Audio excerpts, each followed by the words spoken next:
Today is April 29. I have the pleasure to be here with Professor Clutterbuck. So welcome to Chile. Thank you, David.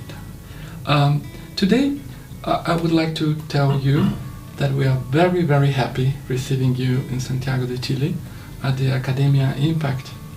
And for us it has been a pleasure to know and learn from you about mentoring. And my first question to our students is, what is the real difference between mentoring and coaching? When we look at mentoring and coaching as they're used popularly, they tend to be often interchanged. But both of them come from a long history of helping people to learn. And the primary difference appears to be mainly one of context, that mentors and coaches need similar skills, but sometimes mentors need some additional skills at relating to the use of their knowledge. And mentors tend to have context-specific knowledge, but they also have to have the skills not to let that interfere with how they help somebody else. So it's a delicate balance. But essentially, coaching and mentoring have grown up in parallel, although mentoring has been around as an approach, a discipline, if you like, for several thousand years. Right. And we have learned today that in your model, mentoring is considered above coaching. What is the idea on that? John Leary Joyce, a good friend from England, describes mentoring as coaching plus. So when somebody has the skills of coaching, they listen, they ask good questions, they are very client-centered, they're non-directive, and really good mentors are exactly the same, but they bring this experience of the context, the world in which the other person is working or growing up. Mm-hmm. And so they are able to help that person access more fully their inner world and the outer context, the outer world around them, and to have the dialogue that helps them think about, who do I want to become and how do I want to become? Mm-hmm. And I think that's a very powerful conversation, and it's a longer term conversation than what do I want to achieve. That's right. And if an organization would like to have mentoring inside, what would be the benefit of it? One of the things that we see is that when people have a mentor from within inside the company, they are much, much less likely to leave. And so there is immediate benefit in the retention of talent. And of course, every company is fighting to keep its talent. So this could be as little as a third. There's always at least 1/3 improvement in the retention of people who have a mentor versus those who don't. But in some cases it's several 100% better because of the fact that people feel valued and they're able to understand the potential within the organization. That sounds very interesting. And also you told us today and about the difference between the sponsorship mentoring and the developmental mentoring. What are those differences?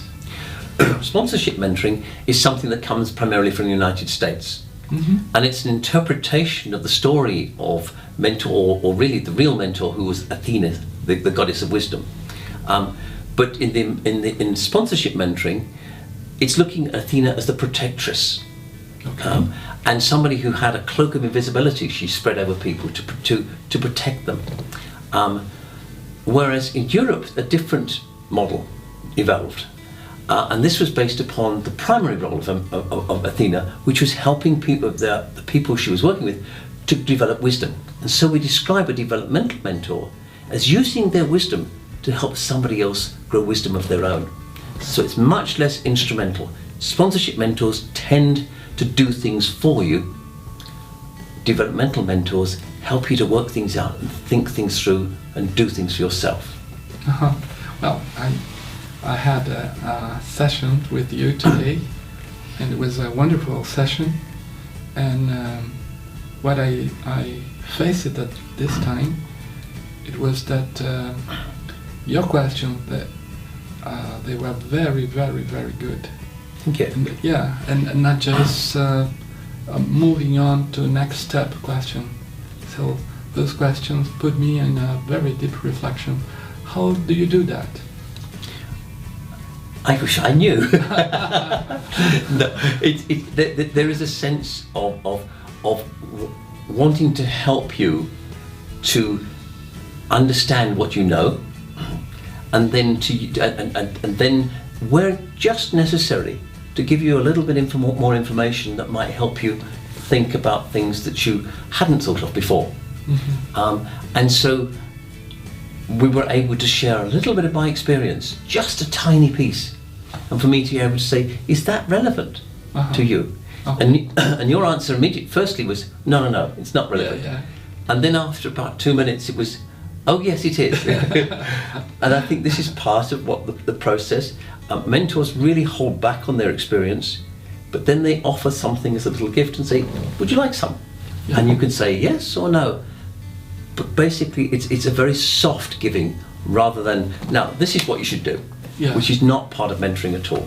That's right. And I felt at that very moment also that sharing your knowledge was wonderful. That we don't do that in coaching. Is that normal? Yes, it is. And the key skill is not to rush into sharing knowledge and not to give too much. That's right. It was the perfect, I'd say, portion of information. Yeah, because you were not just talking about your experience. It was like a pill that you gave me at that time. And if you consider it, we have a lot of students, coaches, and what would be the benefit for them to become mentors? One of the things that many coaches find as they become more experienced is that they are drawn into doing a little bit of mentoring as well. Okay. And they often feel guilty about it. And they try and avoid giving I cannot give any advice, I cannot give any information. But this gives you the skill to be able to say, right, at this point, I have something that my client needs. Okay. And so having that skill to give the client what they need at that point, I think is a real benefit. Okay. So we've been running a number of programs, coach to mentor transition. Sounds great. Sounds great. And it's simply about adding some skills to the natural skills that you have as a coach. And what about organizations? Do they have to have coaches doing this transition, or they can have managers doing mentoring for themselves? We find that what really works in an organization is to have a mixture of coaching and mentoring of all sorts. And so you could have line managers as coaches, you could have trained coaches who are not in the line, and tend to have a much higher level of training, for example. That's very common. And then you have mentors, and so very often we find that line managers who are afraid to take on coaching, to do coaching, if they become a mentor first, and they can practice these developmental behaviors and this questioning style on somebody who doesn't report to them, then they gain confidence, and that's when we can turn them or help them to become more effective line manager coaches. It sounds really great. Well, I will thank you for this interview, for your visit, for your learnings, teachings that you have been giving to us. It has been really an honor and a great pleasure. And it's been a great adventure for me. Thank you very much. Hope to see you soon again in our country. You bet. Thank you.